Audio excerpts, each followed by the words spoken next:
देखो करेंटली जो क्वेश्चन कर रहे हैं ना, ये हाउस एंड अलाउंस का ही है। अब ये क्वेश्चन में क्या लिखा हुआ है, हमको निकालना क्या है, कैलकुलेट एचआरए टैक्सेबल, कितने हाउस रेंट अलाउंस पे उसको क्या क्या लगेगा, टैक्स लगेगा। अब क्वेश्चन क्या कहता है, बेसिक सैलरी पर मंथ का है ₹8,000, ठीक है, ओके। नेक्स्ट लिखा गया dearness allowance 50% part of retirement benefit, कितना, ₹8,000, ओके। नेक्स्ट है commission percentage on turnover, percentage के बेस में है, और कितना दिया गया, ₹12,000। उसके बाद लिखा गया हाउस रेंट अलाउंस, जो इसको मिला है वो कितने का मिला है, 1 महीने का 1,000।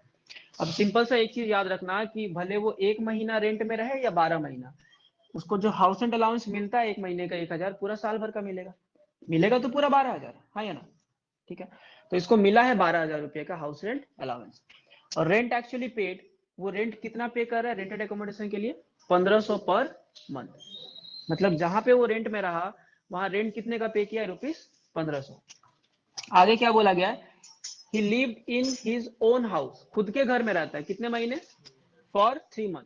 देखो सिंपल सा बात है, 12 महीने होता है, 3 महीना अगर खुद के घर में रहा तो रेंट में कितना महीना, 9 महीना, अच्छा। And rest of the time in a rented accommodation at Patna, और बाकी जो रिमेनिंग टाइम रहा, मतलब 3 महीना तो घर में, और बाकी रिमेनिंग टाइम का मतलब कितना महीना, 9 महीना कहाँ पे रहा, रेंटेड एकोमोडेशन का, पटना, ठीक है। तो देखो जितना प्रीवियस क्वेश्चन में किए थे ना, सेम वैसा ही बनेगा।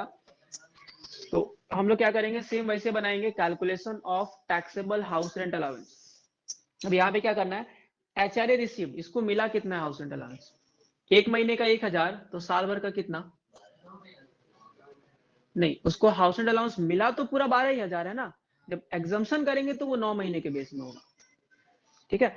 अब हाउस रेंट अलाउंस मिला कितने का है, पूरा का पूरा 12,000 हाउस रेंट अलाउंस इसको मिला है। एक चीज याद रखना कि एम्प्लॉयर अगर एम्प्लॉय को हाउस रेंट अलाउंस देता है, एम्प्लॉय चाहे रेंट में रहे या रेंट में, उसको पूरा पैसा मिलेगा।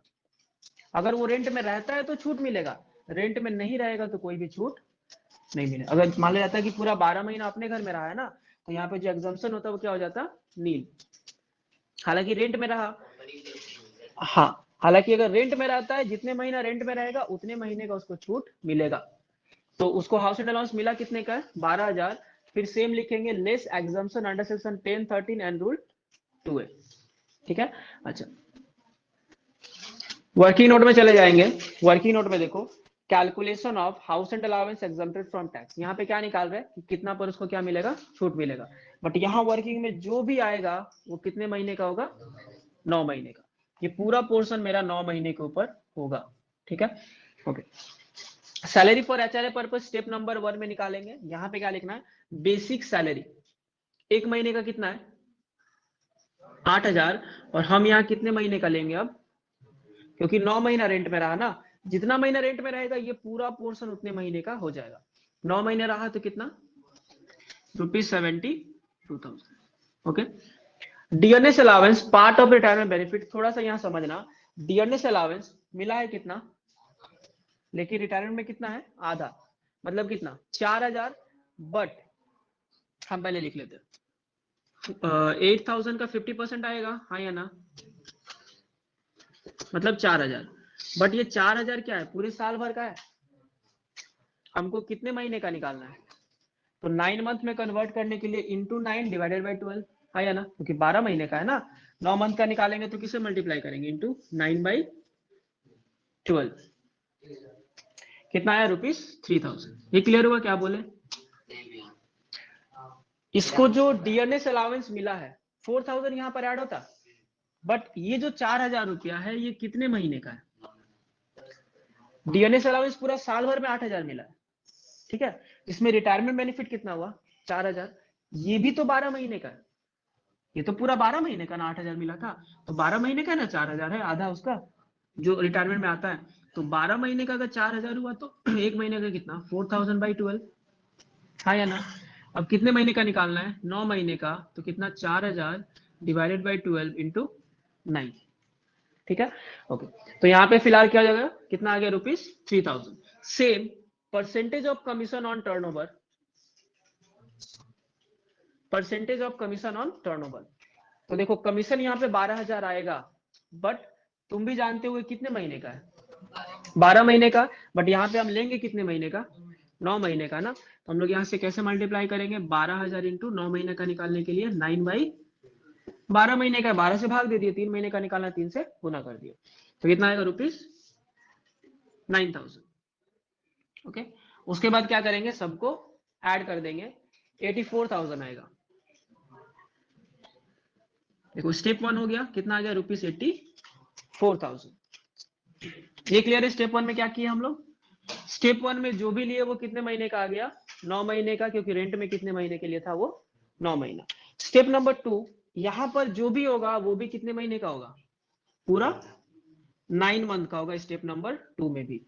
स्टेप नंबर 2 का जो सबसे पहला पॉइंट है, होता क्या एग्जैक्टली, 3 पॉइंट में से जो छोटा होगा वही वाला यहाँ पर एग्जम्पशन मिलेगा। पॉइंट नंबर 1 क्या कहता है, एक्चुअल HRA रिसीव्ड, बट ये कितने टाइम का, जितने टाइम वो रेंट में था, क्योंकि ये पूरा पोर्शन हम बोल दिए कितने महीने का आएगा, 9 महीने, जितना मेरा रेंट में था। तो एक्चुअल HRA रिसीव्ड इसको कितना हुआ, 1,000 इंटू कितना लेंगे 9। समझ में आया क्यों, क्योंकि रेंट में कितने महीने रहा है, 9 महीने। तो एक्चुअल HRA रिसीव्ड कितना आ गया, ₹9,000। स्टेप नंबर 1 मेरा खत्म। स्टेप नंबर 2 क्या कहता है, रेंट पेड माइनस सैलरी का कितना 10%। क्लियर।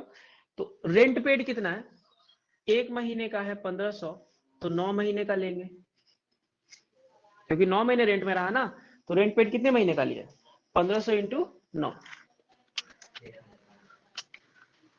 13,500, ठीक है, माइनस सैलरी का कितना 10%। अब देखो तुम्हारा दिमाग में आएगा सैलरी भी तो 9 महीने का लेना चाहिए, हाँ या ना, बट खुद गौर करो, हम सैलरी 9 महीने का ही निकाले यहाँ पे, सब तो 9 महीने का पहले से ले चुके हैं, फिर से 9 महीना करेंगे क्या, एक बार कर चुके हैं। तो सैलरी 84,000 का 10% यहाँ पर आ जाएगा, 84,000 इंटू 10%, तो क्या करेंगे 13,500 माइनस 8,400, कितना आएगा 5100, ₹5,100। स्टेप नंबर 2 आ गया। स्टेप नंबर 3 क्या कहता है, या तो सैलरी का 40 या फिर सैलरी का कितना 50, बट डिपेंड करता है कि वो रेंट में कहाँ पे रहता है। फिलहाल इस क्वेश्चन में कहाँ पे रेंट पे रहता है, पटना, तो फिर उसको कितने का मिलेगा 40 लगेगा, ठीक है। तो 40% ऑफ सैलरी दैट इज कितना, सैलरी कितना 84,000 का 40% कितना 42,000। Clear, confirm.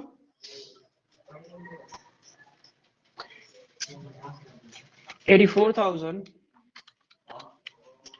का भैया 50,000 40% क्यों निकाले? 33,600 हो गया। अब क्या करना है, तीनों पॉइंट में से जो छोटा होगा वही क्या मिलेगा इसको एग्जम्पशन, यहाँ पे छोटा कौन सा है 5,100, तो एग्जम्पशन कितने का मिलेगा ₹5,100 का। हो गया खत्म, मतलब इसको अल्टीमेट एग्जम्पशन कितने 5,100। अब ये वाला उठ करके कहाँ चला गया, एग्जम्पशन वाले कॉलम में, यहाँ पे कितना लिखेंगे ₹5,100 का, इसको क्या मिल गया एग्जम्पशन, तो 12,000 माइनस 5,100 दैट इज ₹6,900। हो गया, ज्यादा टफ है नहीं, बट इस टाइप में जितना क्वेश्चंस करोगे याद रखोगे, अगर रेंट में 8 महीने रहा, तो ये जो वर्किंग वाला पार्ट है ये पूरा पार्ट कितने महीने का करोगे 8, 7 महीना रेंट में रहेगा तो 7, वो क्वेश्चन से थोड़ा ध्यान से देख लेना, ठीक है।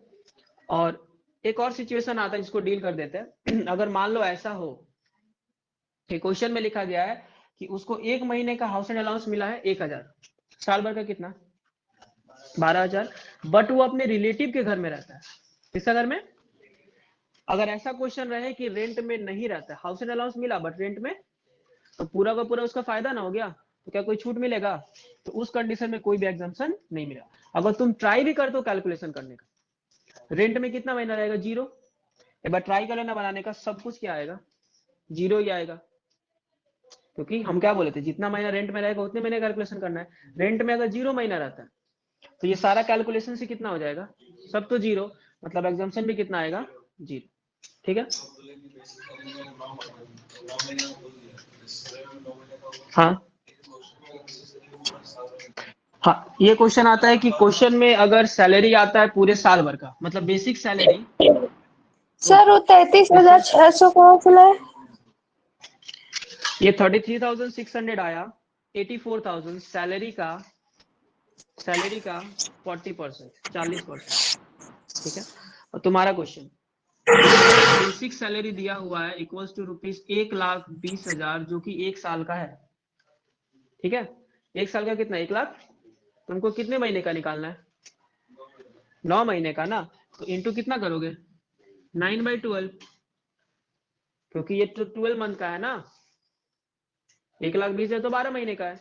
9 महीना में कन्वर्ट करेंगे तो क्या करेंगे, 9 से गुना और 12 से भाग, हो गया।